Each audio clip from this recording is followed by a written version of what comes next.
Zdravím zámy, paní ředitelku kantory a všechny ty věčně zvolený maturanty. Strávil jsem na tom Oxfordu 4 roky a vzpomínám na to takhle.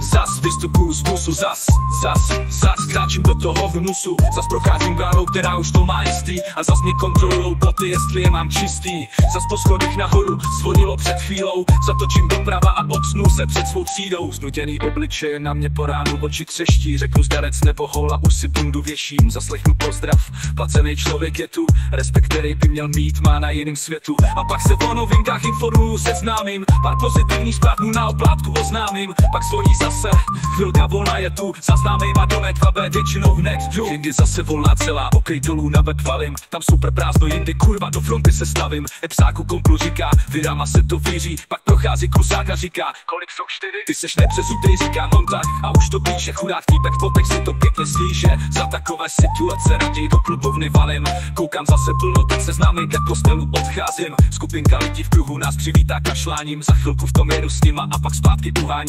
S filtrem před očima pozoruju různý strasti, týpek, co v tom se mnou jel, říká, že jsme v pasti. Následuje odpočinek, po zbytek měsíce se snažím, nevychází to ale dobře, kapaně nebo na růžku zaspařím.